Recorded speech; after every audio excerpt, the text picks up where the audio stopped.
So you want to know the real reason that you're not getting better. It's to do with club face control, which is ultimately down to wrist angles. And with the help of the hackmotion wrist sensor, today we're going to dive into why you're really never improving and what you need to do to change that. So let's begin by establishing a few points that I'd like you to understand. Club face control and where this club face points is king. That is ultimately the biggest influence into determining the rest of your swing, your body movements, how you choose to move the club and how you choose to move your body, because where the club face points at any point in time in the swing will influence your ability to square it up and hit a good shot. You're already twisting this club, trust me. You may not realize it. A lot of people struggle with the concept of the fact that the wrists are moving continuously throughout the swing, but you're already putting some twist into this club. I'll show you that later using the hackmotion sensor.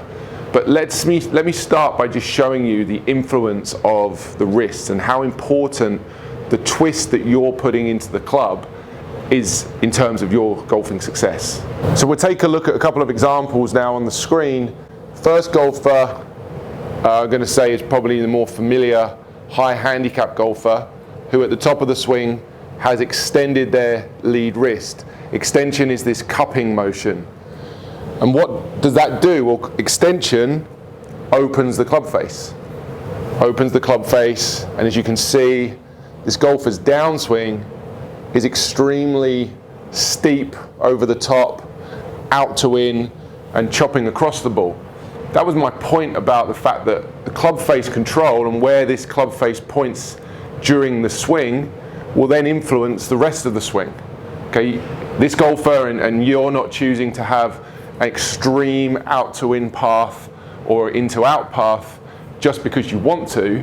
It's a reaction to what you're doing with the club face, which is ultimately what you're doing with your grip and your wrists. Now let's take a look at another player. You might recognize this swing. Tommy Fleetwood, top of the backswing. Now notice how the wrist is in a much flatter position, even slightly flexed or bowed. What does that do? That closes the club face more. And now as Tommy starts down, as he continues to flex the wrist, you'll notice there's a little twisting going on as he's coming down. That's helping him to shallow the shaft, get the club approaching the ball from a much more functional swing path. So if you want to fix your swing and you want to make things better, you've got to start with the club face. So let me show you how much the wrists really move in the golf swing. We'll just use my basic standard swing for this, using the hackmotion sensor. If you take a look at the screen, you can just see how much, but you see the wrists moving on the screen there, and all you've got to look at there is those numbers and how much they're moving and jumping around. That's a degree. Every time that number is moving, that's in degrees, either flexion extension, which is back and forward motion, or ulnar and radial, which is this up and down motion. You don't really need to know any of that. All I want you to do is watch this shot and have a look at how much those wrists are moving. Okay, let's take a look at that shot. It was a really nicely struck 7-iron, just a small push draw, gone 176 yards. I'd be extremely happy with that shot. Finished back on target. Let's take a look at the hack motion for a second. All I really want you to notice, and the point I'm trying to establish here, is that the wrists are moving all the time. Okay, no matter what you might think you're doing, you're trying to keep your wrists quiet, you're trying to do certain things, there is no question at all that the wrists are moving. Take a look at the screen. At the setup there, you'll just notice that my wrist, just look at that number, 1 degree of flexion extension. And then all I'm going to do is, as I start scrolling through the swing, you'll notice the avatar start to move. Very, very quickly there, the wrist is moving into extension. Okay, then at the top, it's moving back towards flexion. That's the Tommy Fleetwood picture. And coming down, it's moving more into flexion before extending again, and then flexing and extending. It's moving a ton. It doesn't really matter exactly the details for me, because I know this works. I know that I have managed to find a wrist pattern that works for me. And this video is about helping you find a wrist pattern that works for you. And if you're struggling right now, the one thing I really want you to appreciate is you've got to change what you're doing. So how does all this matter and apply to you? Well, you've got to start thinking about your tendency and your shot pattern, the way that you miss your shots. If you're a slicer, you need to start to consider, more than consider, putting some closing and some twisting into this golf club. The one thing that I'm met with quite often when it comes to working on wrist angle and club face work in a lesson is how often students describe the feeling of twisting the club as being alien, being unusual, which I can appreciate. I can certainly understand that. Well, you think about it like this: you're already twisting the club. Right? You are already twisting this golf club when you're swinging it. I just showed you how much my wrist's moving around when I hit one of my regular iron shots. It's moving tons. Yours is too. It's just that you've learned a pattern of wrist movement that isn't providing you with the results you want right now. So you've got to consider that the twisting that's happening in this golf club throughout the swing has to change. You've got to then think about, do you need to close the face more, or do you need to open the face more? Because you may need to do either of those two things. If you're someone who actually hooks the ball to the left too much, you over curve it that way. I've seen players who have the club face too closed. There's a lot of discussion around, you know, making sure this wrist is bowed or flexed, the Dustin Johnson wrist angles at the top.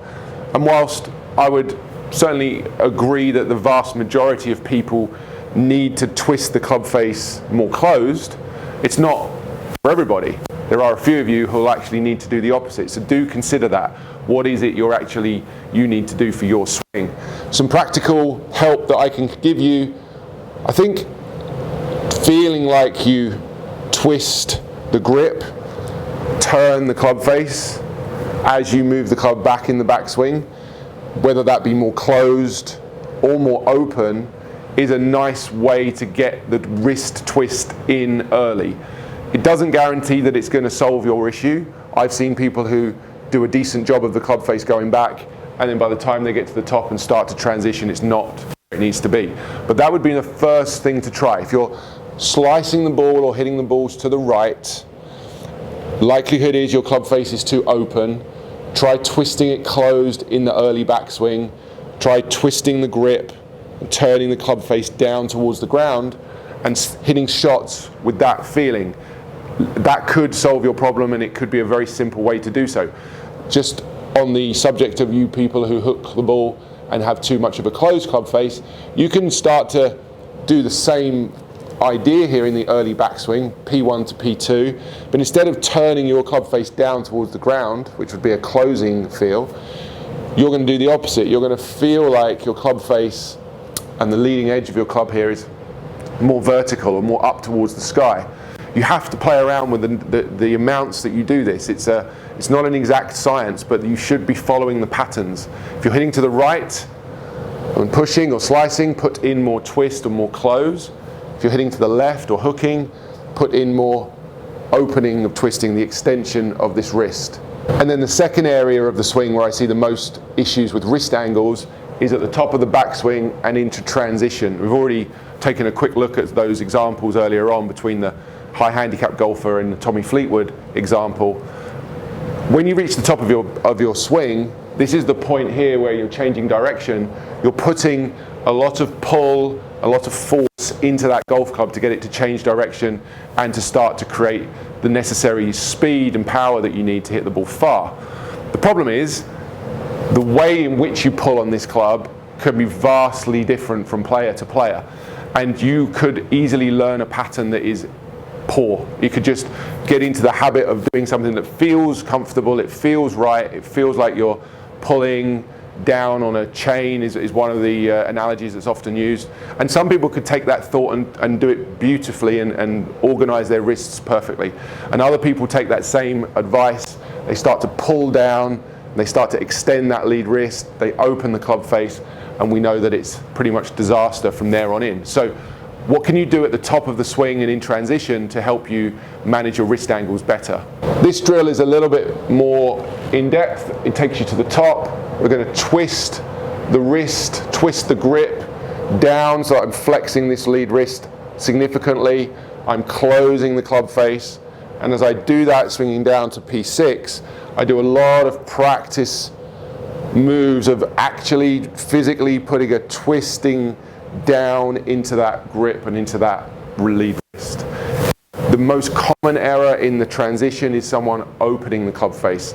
So in this instance, I'm just going to describe the way that I would teach someone to close the face in the downswing by twisting and turning that shaft, that grip, that club face down towards the ground. If you're a hooker, you could equally get to the top here and practice on the downswing the feeling of opening the face. Okay, the twisting in the opposite direction, the wrist moving into extension, coming down towards the ball with the club face much more up vertical or pointing up towards the sky. Again, this is so player dependent that you've got to look at your own pattern and understand what it is you do and what it is you need to do. I've already mentioned today how complex and complicated the wrist motion can be to explain. One of the great things about the hackmotion sensor is its simplicity to help you practice in a way that can really train your wrist angles and give you accurate feedback. There's not a lot else out there that can do this, in my opinion. So I can set this and have some feedback, some auditory feedback, whereby if I move my wrist into too much extension or more flexion, you hear that noise that's coming out of the iPad there. I can train this to give me feedback on when I'm in the right place with my wrists, or if I want to, I can train it, I can set the parameters so that I get the feedback on the noise when I do it incorrectly. But this is a really nice way to start training this flexion in the wrist, so that as I came back into impact, I can lean this shaft. You can still hear that sound. If I was cupping my wrist or extending, closed, open, closed, open. If I was cupping and extending my wrist and coming into impact, I'd pretty much typically look at an impact position where I was very scoopy, started to hit the ground before the ball, all the sorts of issues, the loss of distance and everything else that comes with that.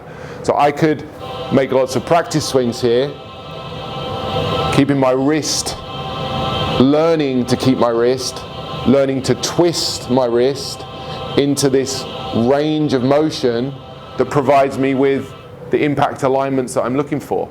So those of you that are interested in taking your game and measuring your game and your swing to another level, considering purchasing one of the hackmotion wrist sensors might be something that you want to do.